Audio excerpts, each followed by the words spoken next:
Welcome to Charlotte, North Carolina. It's ACC Kickoff Day 1 in the books. The Coastal teams have gone through. I'm Aslan Hajivandi. This is Ira Schoffel, the managing editor of Warchant.com. A lot to get to, even though the Noles haven't gone, Ira. The Commissioners' Forum was the first thing that started us off. Commissioner John Swofford talking about the state of affairs with the ACC. Obviously, the biggest topic of conversation is that ACC Network. And if anybody had any doubt that it was getting off the ground, Commissioner Swofford doubled down on things. The pledge made by John Skipper and his team has been unwavering from the day we signed the deal. And we're extremely pleased by the seamless transition under the new leadership of President Jimmy Patero. And it was immediately clear during our first conversation that the ACC Network remains a top business priority for ESPN. And I can tell you and assure you that the relationship between our two entities is stronger than ever. All in all, significant strides have been made on all network fronts, and we are extremely pleased with the progress that continues to be made and look forward to the August launch with great anticipation. He had about a 30-minute opening statement, Ira. 30 minutes worth of questions, but there was one question that no one asked, and we don't have an answer to still. Yeah, you know, the topic of actually specifics about money. And even if the question had been asked, I don't know if it would have mattered. You know, what everybody wants to know is, okay, great, you're going to have this linear network. How much of the gap is it going to close between the ACC, the Big Ten, the SEC, some of these other conferences? So that wasn't answered. But, you know, as again, he said, ESPN's 100% committed. He said several meetings with ESPN executives. They're full on the ground. They've got they're going to be hiring new talent. So if you're looking for a job for the ACC Network, they're going to be hiring next spring. And, you know, again, we'll see how much it does in terms of how much making. It's certainly going to bring in money. The question is how much. Were you surprised at how firm and an affirmation he made about the relationship moving forward between ESPN and the conference and that network? No, I don't think so. And I think it's true. I mean, I think the ACC Network is going to happen. Now the question is, you know, again, how much money does it bring in? Do they commit to it the way they have the SEC Network, which is obviously making a lot of money? But no, I think that ESPN has to do it because they'll have to pay the conference schools a certain amount of money if they don't do it. So I think they're committed to doing it. All right. And there's football going to be happening here soon enough, right? Under 50 days ago, Labor Day kickoff between Virginia Tech and Florida State. Virginia Tech obviously part of the Coastal, so they took to the podium talking about the upcoming game on Labor Day. Crazy thing, Justin Fuente and Willie Taggart go way back. Actually, they were playing days. They actually played against each other. Taggart at Western Kentucky.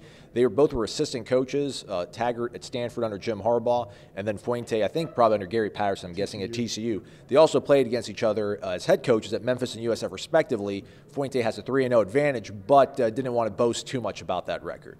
They were always tough, hard-nosed football games. He's a fantastic coach. He's going to do a great job at Florida State. I wouldn't read anything into the South Florida Memphis rivalry versus Virginia Tech and Florida State, but he's a fine coach, does a good job. He gets his kids ready to play, and they play hard.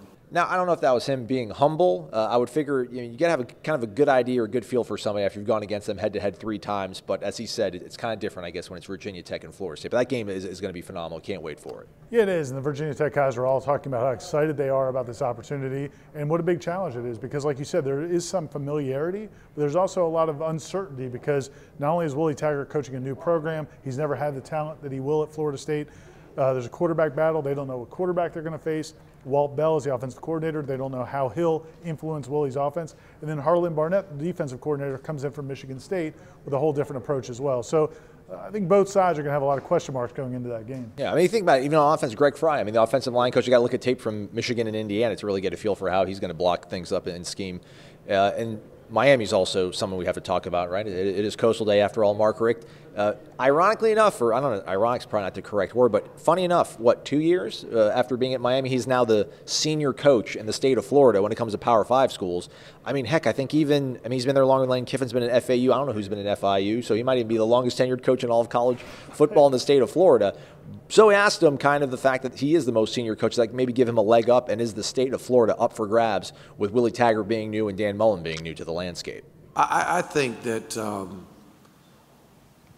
the programs are bigger than the coaches. I think coaches obviously make a big deal. I think leadership is a big deal. But I think, you know, when you have an established program like Florida State, even Miami, You know, at any given time, those teams could be the best in the state and the best in the country. And then you got the talent base in the state, and there are limitations to how many people everybody can take out of there. And kids are starting to say, you know, I'd rather stay home than go play at this other school and stay in my home state. So all those teams are going to continue to rise and get better. And I think any given year, any one of those, you know, top 4 or 5 teams right now could be the best team in the state. Ultimately, seniority is not going to get you a lot when it comes to recruiting. It's all about relationships, and it's about winning those games when you do play head-to-head. And that Florida State-Miami game got a little more punch to it. It feels like these days now, right? Yeah, and all the Miami players, and then also Mark Richt, you know, they didn't hide the fact that they felt like they got a monkey off their back last year by beating Florida State. That 7-game winning streak was very apparent to them. They were well aware of how the streak had gone, and they felt like this kind of gives them kind of a rebirth in the rivalry again. And, you know, and everybody you talk to, whether it's Miami people, I'm sure FSU people tomorrow, and then other coaches around the conference, and bowl executives, everybody who's here is excited about the idea of FSU Miami being a big rivalry again, because it's good for the conference and it's good for college football. All right. What we got cooking on warchant.com over the next 24 hours or so, Ira? Plenty of stuff, buddy. We had some interviews that people will be able to listen to and read our stories about the Virginia Tech game, the FSU Miami rivalry. We also have one more story in our Willie Taggart series. And then, of course, on Thursday, the Florida State contingent will be here, so we'll have videos from Willie Taggart, Cam Akers, Brian Burns, as well as stories as well. Corey Clark is in the house. He is. He's arrived. To Wake Up Warchant with Corey Clark and Aslan, so there's plenty of content on the site. If you're not a member, become a member. Use the promo code Warchant30 for a free 30-day trial to find out what it's all about. For Ira, I'm Aslan. Thanks for watching. We'll catch up with you guys tomorrow.